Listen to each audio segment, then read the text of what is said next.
தமிழக அரசின் சார்பில் 3.04 கோடி ஸ்மார்ட் மீட்டர் பொருத்தும் பணிக்கு மின்சார வாரியம் டெண்டர் கோரி நடவடிக்கை எடுத்துள்ளதாக அறிவிப்பு வெளியாகியுள்ளது. தமிழகத்தில் தாழ்வழுத்த பிரிவில் உள்ள அனைத்து மின் இணைப்புகளிலும் ஆளில்லாமல் மின் பயன்பாட்டை கணக்கெடுக்கும் ஸ்மார்ட் மீட்டர் திட்டத்தை மின்வாரியம் செயல்படுத்த உள்ளது.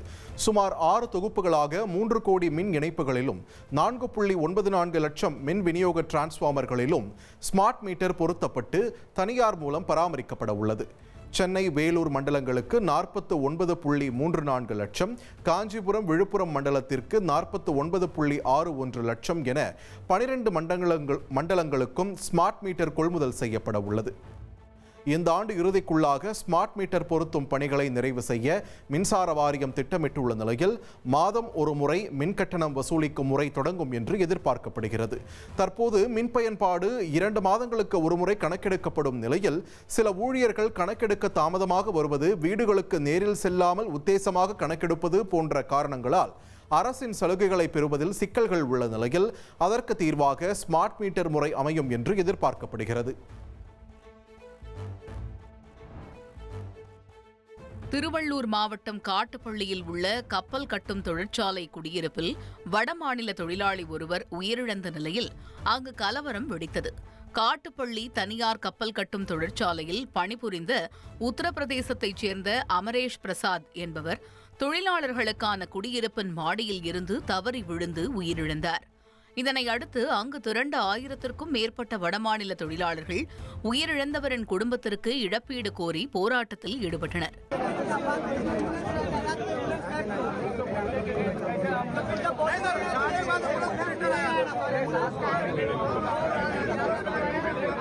போராட்டத்தில் ஈடுபட்ட தொழிலாளர்களுடன் பேச்சுவார்த்தை நடத்த முயன்ற போலீசார் மீதும் அவர்கள் கற்களை வீசி தாக்கியதால் அங்கு பெரும் பதற்றம் நிலவியது.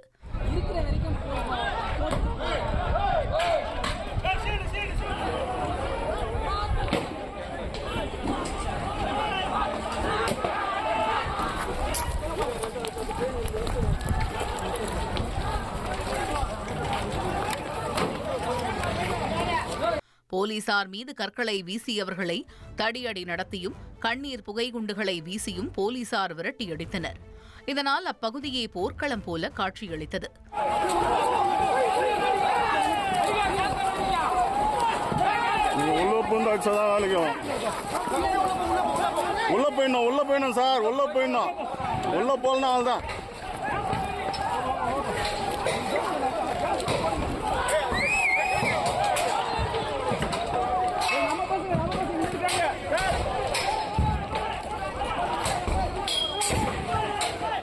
பதற்றத்தை தணிக்க காட்டுப்பள்ளியில் ஏராளமான போலீசார் குவிக்கப்பட்டதோடு 50க்கும் மேற்பட்ட வடமாநில தொழிலாளர்களை போலீசார் கைது செய்து விசாரணை மேற்கொண்டனர்.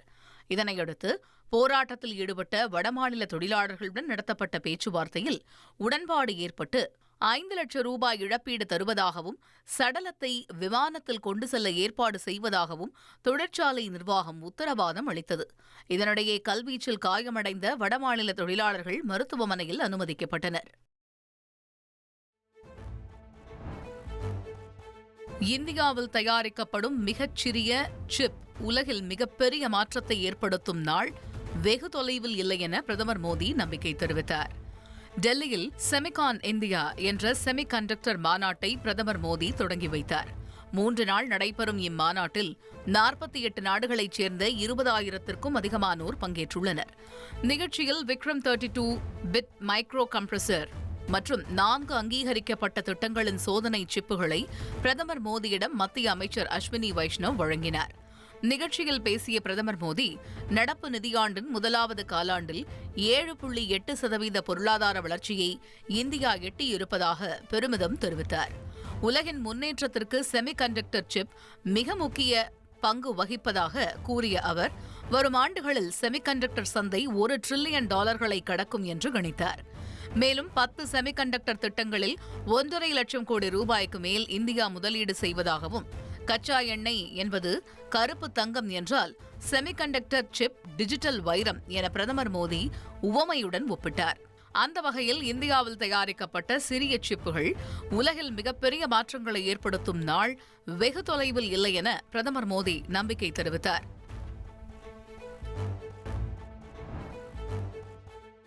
குடியரசுத் தலைவர் வருகை எதிரொலியாக ஸ்ரீரங்கம் கோவிலில் பக்தர்களுக்கு தரிசன நேர கட்டுப்பாடு விதிக்கப்பட்டுள்ளது. குடியரசுத் தலைவர் திரௌபதி முர்மு ஸ்ரீரங்கம் ரங்கநாதர் சுவாமி கோவிலுக்கு மாலை 4:30 மணிக்கு வருகை தந்து தரிசனம் செய்ய உள்ளார். இதனையடுத்து ஸ்ரீரங்கம் கோவிலில் 5 அடுக்கு பாதுகாப்பு போடப்பட்டுள்ளது. இதனால் ஸ்ரீரங்கம் கோவிலில் மதியம் 1 மணி வரை மட்டும் தீவிர சோதனைக்கு பிறகே பக்தர்கள் தரிசனம் செய்ய அனுமதிக்கப்படுவார்கள் என்று மாவட்ட ஆட்சியர் சரவணன் அறிவித்துள்ளார். குடியரசுத் தலைவர் புறப்பட்டு சென்ற பிறகே மீண்டும் பக்தர்கள் தரிசனம் செய்ய அனுமதிக்கப்படுவார்கள் என தெரிவிக்கப்பட்டுள்ளது. மேலும் திருச்சி மாவட்டத்தில் ட்ரோன்கள் பறக்கவும் தடை விதிக்கப்பட்டுள்ளது.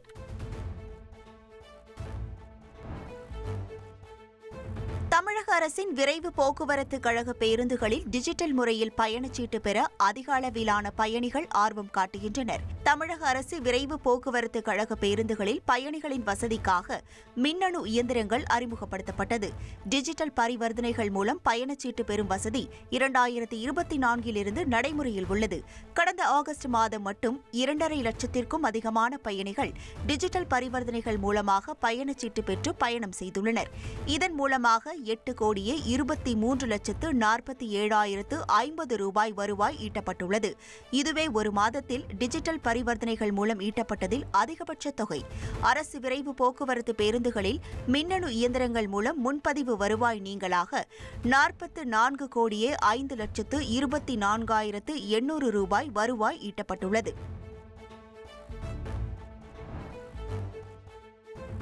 ஆப்பிரிக்காவிலிருந்து சென்னை விமான நிலையத்திற்கு கடத்தி வரப்பட்ட 56 கோடி ரூபாய் மதிப்புடைய உயரக போதைப் பொருளை கைப்பற்றி 2 பேர் கைது செய்யப்பட்ட சம்பவம் பரபரப்பை ஏற்படுத்தியுள்ளது.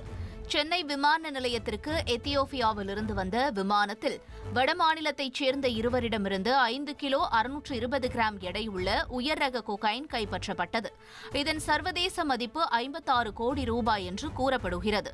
இந்த விவகாரத்தில் கைதானவர்கள் இமாச்சல் பிரதேசத்தைச் சேர்ந்த 26 வயது ஷாஹி அட்டாரி எனவும் மற்றொருவர் உத்தரப்பிரதேசத்தைச் சேர்ந்த 25 வயது இமான்சு என தெரியவந்துள்ளது. இதேபோல இந்த விவகாரத்தில் டெல்லி விமான நிலையத்தில் வடமாநிலத்தவர் ஒருவரும், மும்பை விமான நிலையத்தில் முக்கிய குற்றவாளியான நைஜீரியாவைச் சேர்ந்த ஒருவரும் கைது செய்யப்பட்டுள்ளனர்.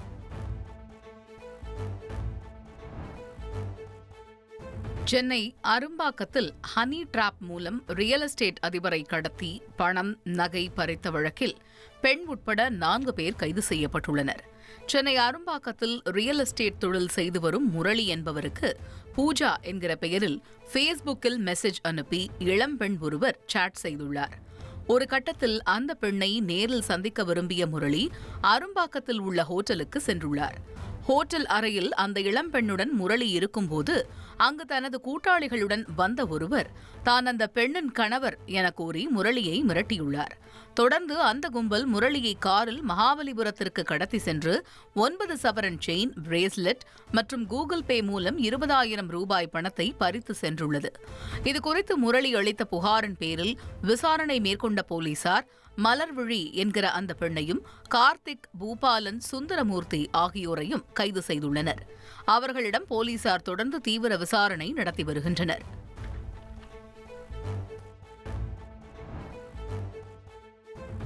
தென்பெண்ணை நதியில் விஷத்தன்மை உள்ள நுரைகளுடனான கழிவு நீர் கலப்பதை தடுப்பதற்கான உடனடி நடவடிக்கை குறித்து கர்நாடகா தரப்பில் அறிக்கை தாக்கல் செய்ய தென்மண்டல பசுமை தீர்ப்பாயம் உத்தரவிட்டுள்ளது. பெங்களூரு மாநகராட்சி மற்றும் தொழிற்சாலைகளில் இருந்து விஷத்தன்மையான நுரையுடன் கூடிய ரசாயன கழிவுகள் தென்பெண்ணை ஆற்றில் திறந்துவிடப்படுவதாக வெளியான செய்தியின் அடிப்படையில் பசுமை தீர்ப்பாயம் தாமாக முன்வந்து வழக்கு விசாரணை செய்தது. ஏற்கனவே பிறப்பிக்கப்பட்ட உத்தரவின் அடிப்படையில் கர்நாடக தலைமைச் செயலாளர் தரப்பில் அறிக்கை தாக்கல் செய்யப்பட்டது. அதில் மாசு ஏற்படுத்தக்கூடிய தொழிற்சாலைகளுக்கு எதிராக நடவடிக்கை எடுக்கப்பட்டுள்ளதாகவும் கழிவுநீர் சுத்திகரிப்பு நிலையங்களின் செயல்பாடுகள் குறித்தும் விளக்கம் தரப்பட்டது. தென்பெண்ணை நதியின் நீர்பிடிப்பு பகுதிகளில் 12 கழிவுநீர் சுத்திகரிப்பு நிலையங்கள் அமைக்க திட்டமிடப்பட்டுள்ளதாகவும் 4 கழிவுநீர் சுத்திகரிப்பு நிலையங்கள் வரும் டிசம்பர் மாதத்திற்குள் முடிக்கப்படும் எனவும் மீதமுள்ள பணிகள் வரும் 2027ஆம் ஆண்டு டிசம்பர் மாதத்திற்குள் முடிக்கப்படும் எனவும் தெரிவிக்கப்பட்டிருந்தது. இந்த அறிக்கையை ஆய்வு செய்த தீர்ப்பாயம் தென்பெண்ணை நதியில் விஷத்தன்மையான கழிவுநீர் திறந்துவிடப்படுவதை தடுப்பதற்கான உடனடி நடவடிக்கைகள் குறித்த அறிக்கையை தாக்கல் செய்ய கர்நாடக தலைமை செயலாளருக்கு உத்தரவிட்டனர். மேலும் இதுகுறித்த வழக்கு விசாரணையை நவம்பர் 14ஆம் தேதிக்கு ஒத்திவைத்தனர்.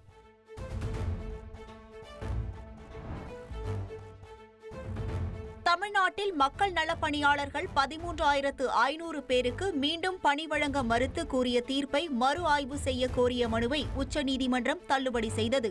இது தொடர்பாக விழுப்புரம் மாவட்ட மக்கள் நலப் பணியாளர்கள் மறுவாழ்வு சங்கத்தின் மாநில தலைவர் தனராஜன் தாக்கல் செய்திருந்த மனுவை விசாரித்த உச்சநீதிமன்ற தலைமை நீதிபதி PR கவாய் தலைமையிலான அமர்வு தீர்ப்பை மறு ஆய்வு செய்ய வேண்டிய முகாந்திரம் எழவில்லை என தெரிவித்து மனுவை தள்ளுபடி செய்தது.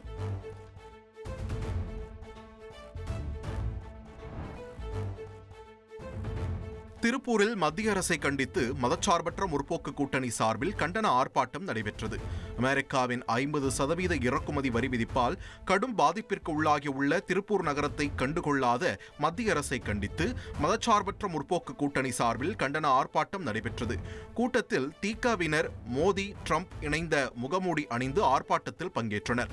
வடமாநில தொழிலாளர்கள் அதிகம் திருப்பூரில் வசிப்பதால் ஹிந்தியில் கண்டனம் தெரிவிக்கும் வகையிலான பதாகைகளுடன் திமுகவினர் ஆர்ப்பாட்டத்தில் ஈடுபட்டனர்.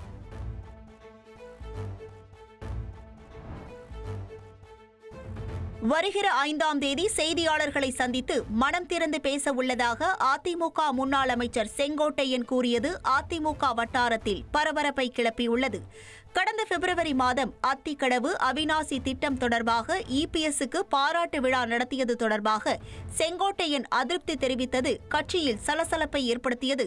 தொடர்ந்து EPS பிரச்சார பேரணியையும் செங்கோட்டையன் புறக்கணித்திருந்தார். இந்த சூழலில் கோபிச்செட்டிப்பாளையத்தில் உள்ள அலுவலகத்தில் தனது ஆதரவாளர்களுடன் 3 மணி நேரத்திற்கும் மேலாக செங்கோட்டையன் தீவிர ஆலோசனை மேற்கொண்டார். பின்னர் செய்தியாளர்களை சந்தித்த போது அதிமுக தலைமை மீது அதிருப்தியா, OPS TTV தினகரன் இணைப்பிற்கு வலியுறுத்துவீர்களா என கேள்விகள் எழுப்பப்பட்டன. அதற்கு அனைத்து விதமான கேள்விகளுக்கும் வருகிற 5ஆம் தேதி பதிலளிப்பதாக செங்கோட்டையன் குறிப்பிட்டார்.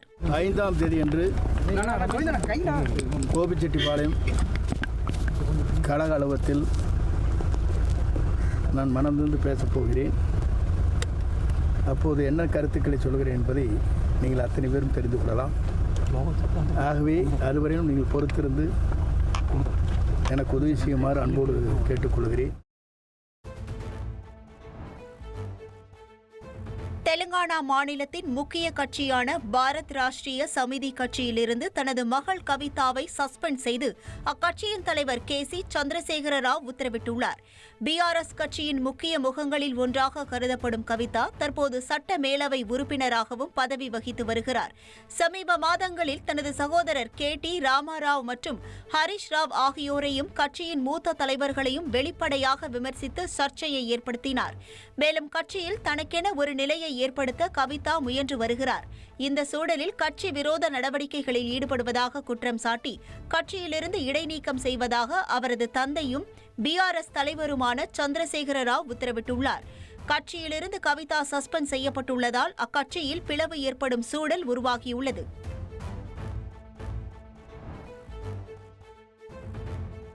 பஞ்சாபில் பாலியல் புகாரில் கைது செய்யப்பட்ட ஆம் ஆத்மி MLA காவல்துறை பிடியிலிருந்து தப்பி ஓடியதால் பரபரப்பு ஏற்பட்டுள்ளது.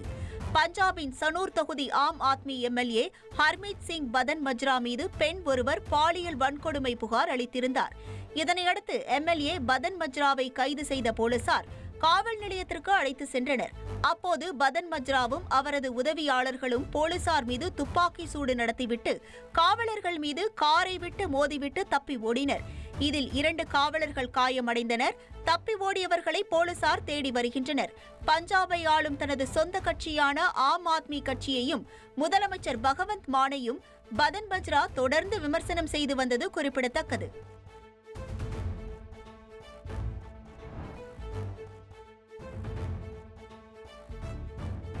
உத்தராகண்ட் மாநிலத்தில் சாலையில் சென்று கொண்டிருந்த சுகாதார அதிகாரிகளின் கார் மீது மலைப்பாறை விழுந்ததில் காரின் முன்பகுதி அப்பளம் போல் நொறுங்கியது. உத்தராகண்ட் மாநிலத்தில் தொடர்ந்து கனமழை பெய்து வரும் நிலையில் ஹல்த்வானி நைனிடால் சாலையில் நிலச்சரிவின் காரணமாக மலைப்பாறை ஒன்று உருண்டு சாலையில் சென்று கொண்டிருந்த சுகாதாரத்துறை அதிகாரிகளின் கார் மீது விழுந்து கார் அப்பளம் போல் நொறுங்கியது. இதில் பயணம் செய்த சுகாதார அதிகாரிகள் நூலிழையில் அதிர்ஷ்டவசமாக உயிர் தப்பினர். தகவல் அறிந்து வந்த மீட்புப் படையினர் பாறையை அகற்றும் பணியில் ஈடுபட்டனர்.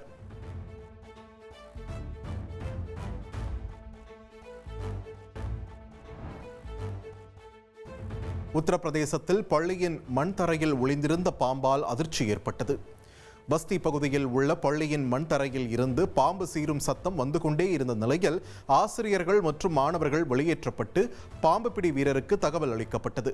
பாம்பு பிடி வீரர் வந்து வகுப்பறையில் பள்ளம் தோண்டி தண்ணீரை நிரப்பியதை தொடர்ந்து உள்ளே இருந்து பாம்பு வெளியே வந்தது. பாம்பை பாம்பு பிடி வீரர் பத்திரமாக பிடித்துச் சென்றார். நீலகிரி மாவட்டம் கூடலூரில் வீட்டு வாசலில் உறங்கிக் கொண்டிருந்த நாயை சிறுத்தை கவ்வி சென்ற சம்பவம் அதிர்ச்சியை ஏற்படுத்தியுள்ளது. கூடலூர் சுற்றுவட்டார பகுதிகளில் யானைகள், புலி, சிறுத்தை போன்ற வனவிலங்குகள் இரவு நேரங்களில் நடமாடி மக்களை அச்சுறுத்தி வருகிறது. இந்த நிலையில் மார்த்தோமா நகர் பகுதியில் ஜோசப் என்பவரது குடியிருப்புக்குள் நுழைந்த சிறுத்தை வீட்டு வாசலில் தூங்கிக் கொண்டிருந்த அவரது வளர்ப்பு நாயை வேட்டையாடி சென்றது.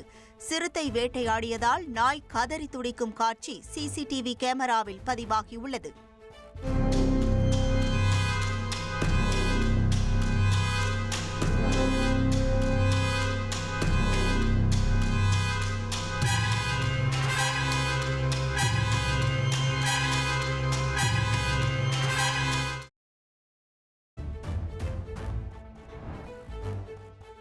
சேலத்தில் புதிதாக திறக்கப்பட்ட ஜவுளி கடையின் மேற்கூரையை உடைத்து உள்ளே சென்று 6.5 லட்சம் ரூபாய் பணம் கொள்ளையடிக்கப்பட்டுள்ளது. சேலம் 5 ரோடு பகுதியில் MS மணி என்பவர் புதிய ஜவுளி கடையை திறந்துள்ளார். நள்ளிரவில் கடையின் மேற்கூரையை உடைத்து உள்ளே நுழைந்த மர்ம நபர் ஒருவர் 6.5 லட்சம் ரூபாய் பணத்தை திருடி சென்றுள்ளார். இதுகுறித்து கடையின் உரிமையாளர் அளித்த புகாரின் அடிப்படையில் போலீசார் விசாரணை மேற்கொண்டு வருகின்றனர். சம்பவம் தொடர்பாக சிசிடிவி காட்சிகள் வெளியாகியுள்ள நிலையில் அதில் பணம் வைக்கப்பட்டிருந்த ரேக்குகளை திறந்து பணத்தை பையில் போட்டு எடுத்து செல்வது பதிவாகியுள்ளது.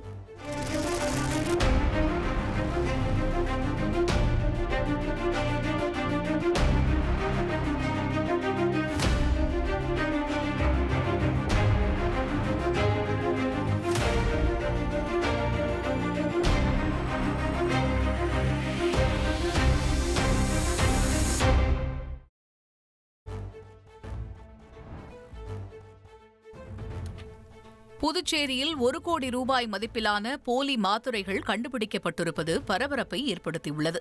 புதுச்சேரியில் போலி மருந்துகள் தயாரிக்கப்படுவதாக எழுந்த புகாரின் அடிப்படையில் மத்திய மருந்துகள் தர ஆய்வு அமைப்பு மற்றும் மருந்துகள் கட்டுப்பாட்டுத்துறையினர் புதுச்சேரியின் பல்வேறு இடங்களில் ஆய்வு மேற்கொண்டனர். இதில் மேட்டுப்பாளையம் தொழிற்பேட்டையில் உள்ள மருந்துகள் தயாரிக்கும் தொழிற்சாலையில் உரிமம் இன்றி 1 கோடி ரூபாய் மதிப்பிலான கேப்சியூல்கள் பதுக்கி வைக்கப்பட்டிருந்தது கண்டுபிடிக்கப்பட்டது. இதனைத் தொடர்ந்து பேக்கிங் செய்யப்பட்ட மாத்திரைகள், அலுமினிய ஃபாயில்கள் உள்ளிட்டவை பறிமுதல் செய்யப்பட்டன. மேலும் போதிய ஆவணங்கள் இன்றி மருந்துகள் பதுக்கி வைக்கப்பட்டது குறித்த ஆவணங்கள் அனைத்தும் புதுச்சேரி நீதிமன்றத்தில் ஒப்படைக்கப்பட்டது.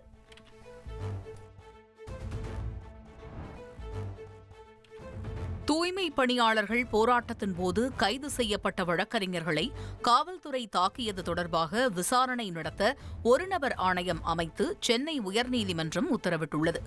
சென்னையில் நடைபெற்ற தூய்மை பணியாளர்கள் போராட்டத்திற்கு ஆதரவாக செயல்பட்ட வழக்கறிஞர்களை காவல்துறையினர் கடுமையாக தாக்கியதாகவும், பெண் வழக்கறிஞர்களிடம் காவல்துறை அத்துமீறி நடந்து கொண்டதாகவும் சென்னை உயர்நீதிமன்றத்தில் மனு தாக்கல் செய்யப்பட்டது. இந்நிலையில் இது தொடர்பாக விசாரணை நடத்த உயர்நீதிமன்ற ஓய்வு பெற்ற நீதிபதி பார்த்திபன் தலைமையில் ஒரு நபர் ஆணையம் அமைத்து சென்னை உயர்நீதிமன்றம் உத்தரவிட்டுள்ளது. இந்த விவகாரம் தொடர்பாக விரைந்து விசாரணை நடத்தி முடிக்க வேண்டும் எனவும் நீதிபதிகள் தங்கள் உத்தரவில் குறிப்பிட்டுள்ளனர். சென்னையில் பெண் காவலரிடம் தகாத முறையில் நடக்க முயற்சித்த நபர்களை போலீசார் கைது செய்துள்ளனர். சென்னை பல்கலைக்கழகம் பேருந்து நிலையத்தில் பேருந்துக்காக பெண் காவலராக பணிபுரியும் ஒருவர் தனது தோழியுடன் காத்திருந்தார். அப்போது இருசக்கர வாகனத்தில் வந்த 2 நபர்கள் பெண்களிடம் ஆபாச செய்கை காண்பித்து ஆபாசமாக பேசியுள்ளனர். இதுகுறித்து பாதிக்கப்பட்ட பெண்கள் அண்ணா சதுக்கம் காவல் நிலையத்தில் புகார் கொடுத்தார்.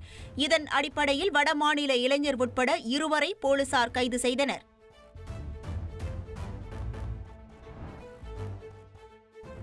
கேரளாவில் ஓணம் பண்டிகையை முன்னிட்டு சுற்றுலாவை மேம்படுத்தும் நோக்கில் ஒருங்கிணைக்கப்பட்ட பரிசல் படகு போட்டி கோலாகலமாக நடைபெற்றது. பத்தனம்திட்டா மாவட்டம் அடவியில் பரிசல் கண்காட்சி மற்றும் பரிசல் போட்டி நடைபெற்றது. மொத்தமாக 8 பரிசலில் 16 வீரர்கள் பங்கேற்ற இந்த போட்டியில் ஒவ்வொரு பரிசலும் பல்வேறு வண்ண முத்துக்கள் மற்றும் துணிகளால் அலங்கரிக்கப்பட்டிருந்தது. பார்ப்போரை கண்கவர வைத்தது. இனி செல்லும் இடமெல்லாம் செய்தி. தந்தை டிவியின் வாட்ஸ்அப் சேனலை ஃபாலோ பண்ணினா செல்ல இருக்கும் இடமெல்லாம் செய்தி. இதோ QR கோட் இப்பவே ஸ்கேன் பண்ணுங்க, ஃபாலோ பண்ணுங்க.